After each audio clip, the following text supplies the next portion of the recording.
안녕하세요. 오블리 성형외과 김다원 원장입니다. 오늘은 코 수술 자체보다 환자분들이 수술 전후 생활 속에서 정말 많이 궁금해하시는 질문들을 정리해서 말씀드려 보겠습니다.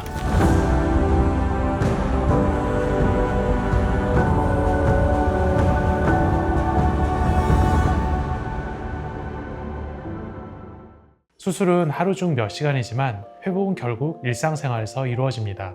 그래서 이런 생활적인 부분을 미리 알고 계시면 불안도 줄이고 회복도 훨씬 편해집니다. 그럼 수술 전부터 회복기 순서대로 하나씩 말씀드리겠습니다. 이 질문 정말 많습니다. 많은 환자분들이 영양제니까 괜찮겠지 생각하시는데 수술 전에는 조금 다르게 봐야 합니다. 오메가3, 비타민 E, 홍삼이나 일부 한약, 건강보조제는 출혈 성향에 영향을 줄 수 있어서 멍이나 붓기를 더 심하게 만들 수 있습니다. 중요한 건 이게 약이냐 영양제냐가 아니라 수술과 회복에 영향을 주느냐입니다. 그래서 저는 처방약뿐만 아니라 평소에 드시는 영양제, 건강식품, 다이어트 약까지 꼭 미리 말씀해 달라고 부탁드립니다. 평소에 몸에 좋다고 드시던 것도 수술 약 1, 2주 전에는 멈추시고 잠깐 쉬는 것이 더 안전할 수 있습니다. 이것도 생각보다 많이 걱정하십니다. 결론부터 말씀드리면 대부분 가능합니다. 보통 피어싱은 귓볼이나 바깥쪽에 있고 귀염골의 채취는 그와는 다른 안쪽 부위를 사용하기 때문입니다. 그래서 피어싱이 몇 개 있다고 해서 무조건 귀염골을 못 쓰는 것은 아닙니다. 다만 염증이 반복됐거나 위치가 특이하거나 귀가 많이 작은 경우에는 직접 보고 판단해야 합니다. 중요한 것은 피어싱 개수보다 실제로 사용할 연골의 상태와 위치입니다. 너무 미리 겁먹기보다는 상담 때 귀 상태를 같이 보는 것이 가장 정확합니다. 이 부분은 가볍게 생각하시는 분들이 꽤 많습니다. 특히 담배는 안 피우고 전자담배만 한다고 말씀하시는 경우가 많은데 수술에서는 그렇게 단순하게 보기 어렵습니다. 흡연이나 니코틴은 조직 회복과 혈액순환에 영향을 줄 수 있습니다. 코수술은 피부, 연부조직, 연골이 안정적으로 회복되어야 하는 수술인데 이 과정에 방해를 받으면 붓기가 오래가거나 회복이 더딜 수 있습니다. 그래서 저는 일반 담배뿐 아니라 전자담배, 니코틴 제품도 함께 조심하셔야 한다고 말씀드립니다. 수술을 잘하는 것도 중요하지만 잘 회복될 조건을 만드는 것도 중요합니다. 부목은 단순히 곁에 붙여두는 장식이 아닙니다. 코 안팎의 조직은 아직 안정되지 않았고 붓기도 있고 만들어 놓은 구조도 예민한 상태입니다. 이때 조직이 들뜨거나 빈 공간에 피고임이 생기게 되면 붓기와 흉이 더 오래 갈 수 있습니다. 특히 보형물이나 이식물을 사용한 경우에는 초반에 위치가 흔들리지 않게 잡아주는 것이 중요합니다. 부목은 바깥에서 코를 잡아주면서 붓기를 줄이고 구조가 안정적으로 자리 잡도록 도와주는 역할을 합니다. 그래서 저는 부목은 붙여두는 것이 아니라 결과를 지켜주는 과정이라고 말씀드립니다. 답답하고 빨리 떼고 싶을 수는 있지만 초반 일주일은 예뻐지는 시간보다 안정적으로 자리 잡는 시간이 더 중요합니다. 솜은 많은 분들이 가장 걱정하시는 부분 중 하나입니다. 코를 막아놓은 상태이기 때문에 코로 숨쉬기 힘들고 입으로만 숨을 쉬니까 목도 마르고 잠도 불편할 수 있습니다. 하지만 넣는 이유는 분명합니다. 출혈을 줄이고 안쪽에서 피가 고이거나 붓는 것을 막고 초기 회복을 더 안정적으로 만들기 위해서입니다.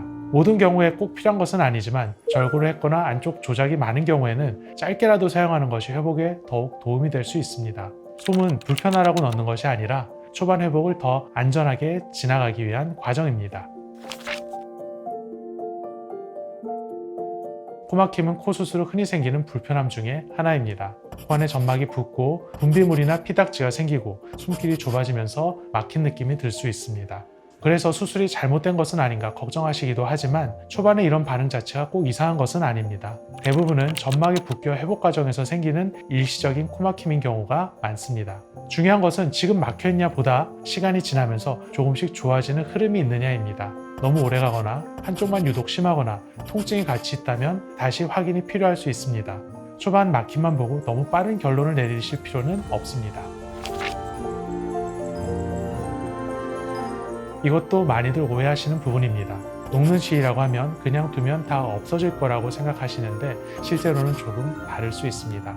겉에 보이는 실밥은 정해진 시기에 제거하는 게 맞고 코 코 안쪽에 녹는 실밥은 자연히 흡수되거나 느슨해지면서 떨어지기도 합니다. 하지만 남아있는 봉합사에는 이물질이 끼고 자극이나 염증의 원인이 될 수 있습니다. 그래서 본원에서는 수술 후 2주에서 4주 사이 첫 검진 때 남아있는 실밥을 정리해드리고 있습니다. 녹는 시이라고 해서 무조건 그냥 두는 것이 정답은 아닙니다. 상태를 보고 필요하면 정리해야 합니다. 수술 후 초반에는 이 부분도 굉장히 중요합니다. 재채기를 절대 하면 안 되는 뜻은 아닙니다. 다만 가능하면 가볍게 하시는 것이 좋고 세게 코를 푸는 행동은 초반에는 피하시는 것이 좋습니다. 이유는 간단합니다. 아직 안정되지 않은 코 안쪽의 조직과 상처에 불필요한 압력을 주지 않기 위해서입니다. 그래서 저는 보통 초반 2에서 3주 정도는 조금 더 조심해 달라고 말씀드립니다. 결국 중요한 것은 날짜보다 회복적인 코 안에 강한 압력을 반복해서 주지 않는 것입니다.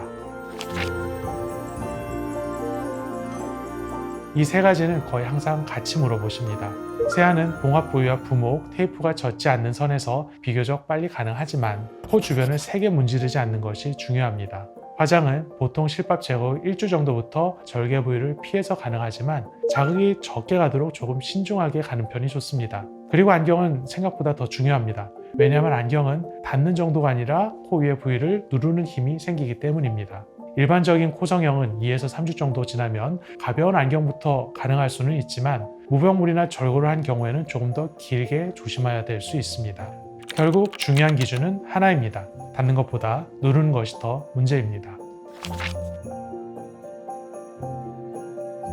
많은 분들이 수술 후 언제부터 편하게 일상생활을 할 수 있냐고 물어보십니다. 당연히 빨리 돌아가고 싶으시겠지만 초반에는 조금 천천히 가는 것이 결과에 도움이 됩니다. 가벼운 걷기 정도는 괜찮아도 숨이 많이 차고 땀이 많이 나고 혈압이 오르는 운동은 보통 한 달 혹은 조금 더 뒤로 미루는 편이 좋습니다. 잠도 마찬가지입니다. 초반에는 가능하면 머리를 조금 높이고 바로 누워서 주무시는 쪽이 붓기와 회복에 도움이 됩니다. 그리고 옆으로 자거나 엎드려 자는 자세는 의도치 않게 코에 압박이 갈 수 있기 때문에 회복 초반에는 피하는 것이 좋습니다. 이 시기에는 편하냐보다 회복적인 코를 덜 건드리고 덜 누르느냐가 더욱 중요합니다. 정리해서 말씀드리면 코 수술 후 회복은 수술실 밖에서 이루어지는 시간이 더 깁니다. 그래서 작은 생활 속 습관 하나가 회복을 편하게 만들기도 하고 반대로 불안과 변수를 만들기도 합니다. 중요한 것은 참는 것이 아니라 회복적인 코를 덜 자극하고 덜 누르고 덜 흔들리게 하는 것입니다. 결국 좋은 결과는 수술만으로 만들어지는 것이 아니라 좋은 회복 과정까지 함께 지켜질 때 완성이 됩니다. 좋은 수술만큼 좋은 회복이 중요합니다. 코 수술에서 환자분들이 힘들어하는 부분은 수술 자체보다 그 다음에 생활인 경우가 많습니다. 그래서 저는 수술 계획만큼이나 회복 과정에서의 생활 기준을 정확하게 아는 것이 중요하다고 생각합니다. 내 코에 맞는 수술만큼 내 수술에 맞는 회복의 기준을 아는 것, 그것도 좋은 결과의 중요한 한 부분입니다. 성형은 운이 아닙니다. 지켜야 될 의무와 원칙 오블리 성형외과 김다원 원장이었습니다. 감사합니다.